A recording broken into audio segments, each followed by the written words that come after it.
You know, one of the funny things about putting music on the radio is you never know who's listening, and you never know what they're actually hearing. Because every time, I guarantee, every time you put any piece of music on the radio, you have some people saying, "What is this crap?" and turning the radio off. And then you have someone else who's having a religious experience. A couple of years ago, I played some of Enzo Avitabile's music on WNYC. You, Jonathan, were listening. What were you hearing? Yeah, the circumstances were really good too, because I was in my car at night. It was the 11 o'clock edition of New Sounds, and I was driving on the West Side Highway, and the George Washington Bridge was there, and this great music came on, and it scored life so spectacularly at that moment. Well, but enough that you went to Naples to meet this guy, and to see if there really was something there. Yeah, right. And apparently there was.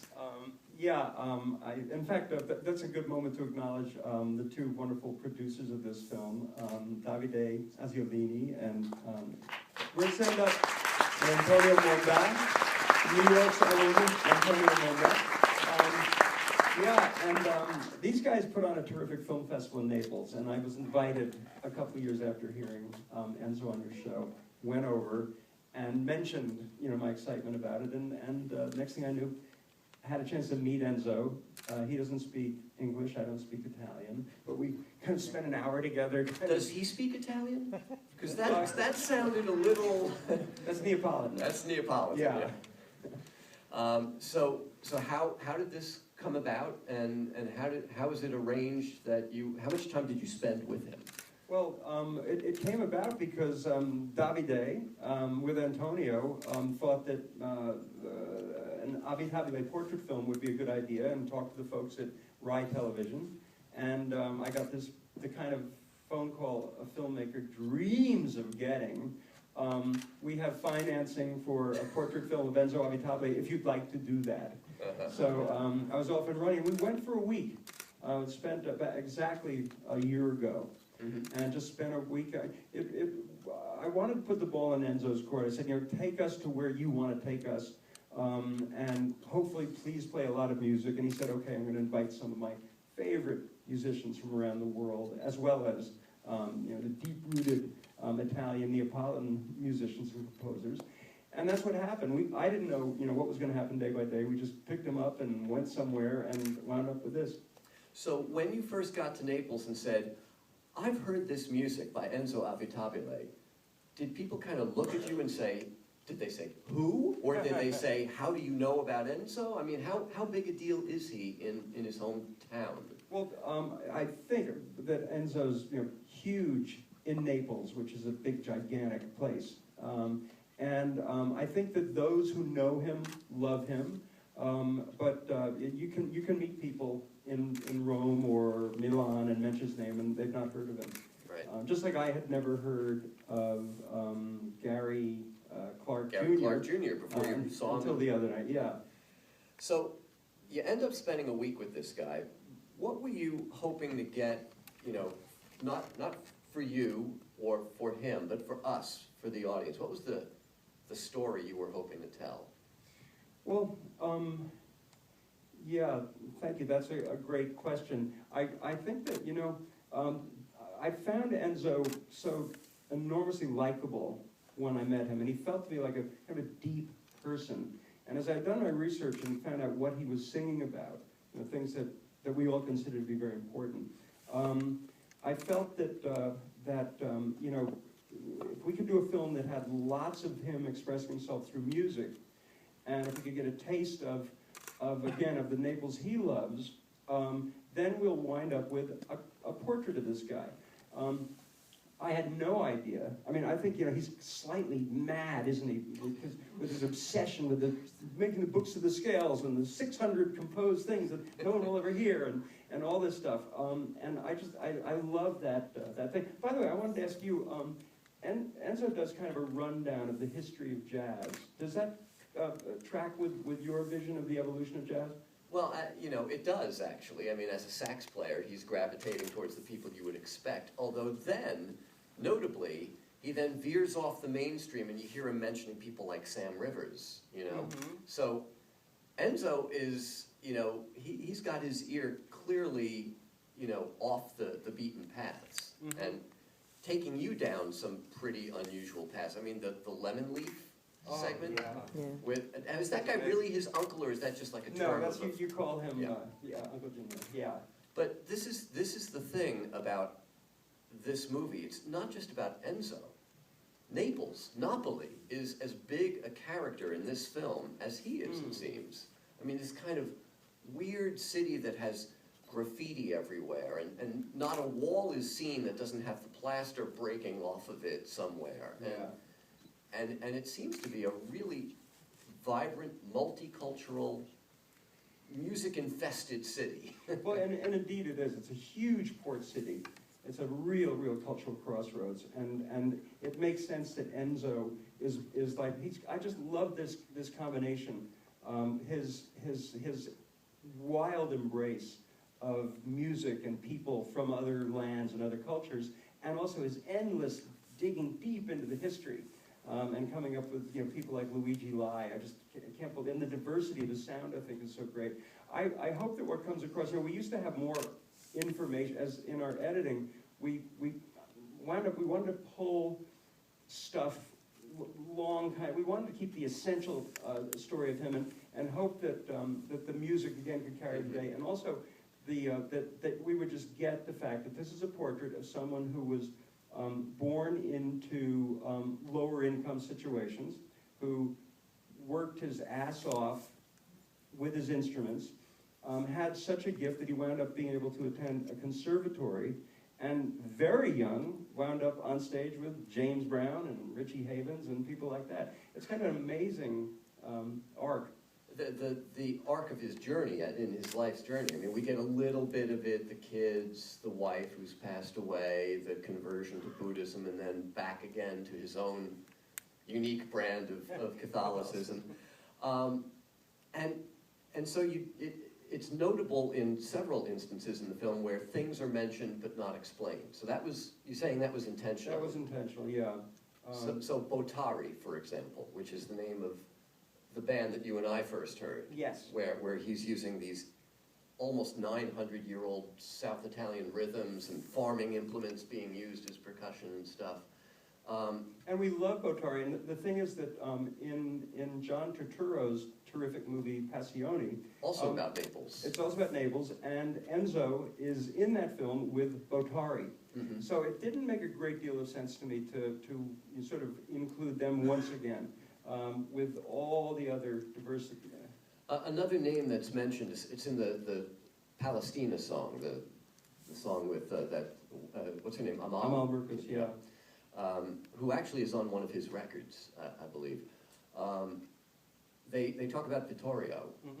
Is that the Piazza Vittorio? No, it's the man that we see in the footage there, and he's an Italian peace activist who spent an enormous amount of time, really devoted himself to working with the Palestinian people and in peace efforts, and was taken by radicals and held for ransom and then killed, executed. And very, very important person in Italy. And Enzo wrote this song. Yeah. Yes, So, I mean, you know, the process of making this film, you have decisions to make, obviously, about when to explain things, or if you're going to explain things at all, which obviously you made that decision not to, you know, just let the music and Enzo speak for itself and himself. But then we get to see you in I mean, there's one shot in the conservatory where I'm pretty sure I see you. Chilling in my seat. Yeah. Reaching, dropping something, picking it up off the floor. Yeah. We see the cameraman, and then we see the shot from his camera. So letting us see the process of the filmmaking is another decision that you had to make pretty early in the game, I'm guessing. Well, it's something that, you know, because the rule is, in theory, what you hear is, while you're becoming a filmmaker, is You know, you never want to see the equipment. You can't see the other people on the crew. You can't see the equipment. You have to make the viewer feel like, you know, it's an absurd thing when you start to think about it, to make people feel like they're not watching a film that was made. And I sort of feel like in doing documentaries, the presence of cameras and the presence of a crew is part of the reality there. So I just quit worrying about that. And like I loved watching Enzo, our brilliant Italian cameraman, and Charlie Libben. I loved watching them scamper around in front of Enzo doing in saxophone in the street. And it kind of like, I like to think that in a way we become part of the music for a minute. You know, that we're really in sync with these musicians. And for someone who doesn't play any instruments like me, it's as close as I can ever get to feeling like a musician. Part of the band. Yeah. And because you chose that approach, a star is born in the scene in Marianella when he goes back to his little home village and this, you know, Giuseppina, is that her name? Yes. Sort of bursting through, you know, wait, I'm not done talking yet. Yeah, it meant so much as it becomes clear that Enzo wanted us to meet his seer and his mentor. And every time he tried to get to Mr. Piazza like that, she would come back again. It was really happening that way. I loved it. She, by the way, has a nickname all through Marianella. She's very short of stature, and she's known as the half woman because she's half as tall as everybody else. Yeah, she's amazing. I love her so much. So what was your experience of Naples like? I mean, there are You just saw it. Yeah. Yeah, it was just, it was great. Because Naples has, you know, also has kind of a bad rap. Yeah. It's a tough place, and, you know, that's where the mafia is, and like this. And you hear that, and you hear, you know, from time to time, you know, unlike New York, that they've had garbage strikes and stuff. Please, everybody has this kind of stuff. So there is that downside, and we never saw it. We never encountered it. The rumors of Naples being a place that is tough to be in were completely crazed. One of the striking things, and it struck me first seen in the film, is how relatively modestly Enzo lives. Mm-hmm. You know, it seems like he's in an apartment with a bunch of other similar apartments on a block of similar buildings, and he's just another guy. And yet, as you say, he's got this reputation, and it seems like everybody there knows him. Does he in fact live the way it looks there? Yeah, he's very happy. You know, he's got everything he wants there, and it's important to Enzo to be rooted in Naples. He likes that about himself. He gains strength from being there and seeing that continuum. But that's a very nice pad, by the way. Yeah. Well, he's clearly in love with his equipment. Oh my God, I know. It's funny to see a guy who's been around as long as he has be such a nerd about his computer and his keyboard and stuff. I mean, there's like a real kind of, and you can't fake that stuff either. There's a real kind of joy in his musical obsession. Yeah, his enthusiasm knows no bounds whatsoever, and I love how he just happens to. I hope that's a nice thing about the film, that as it progresses, oh, he can play that too. Oh, he can do that too. He's so very excellent in so many ways. And so many different kinds of music. Now, you know, we know him as a world music person, so when he brings in the leading player of the Armenian duduk in the world, Jivan Gasparian, or brings in the greatest living composer from Iran in Hossein Alizadeh, or, you know, one of the most versatile and brilliant percussionists in the world in Trilla Kurtu, that's amazing, but it's not surprising. To see him with a full symphony orchestra, with the great classical pianist Bruno Canino, I mean, it's just like, is there any kind of music this guy, I mean, pictures of him with Africa Bambaataa? Yeah.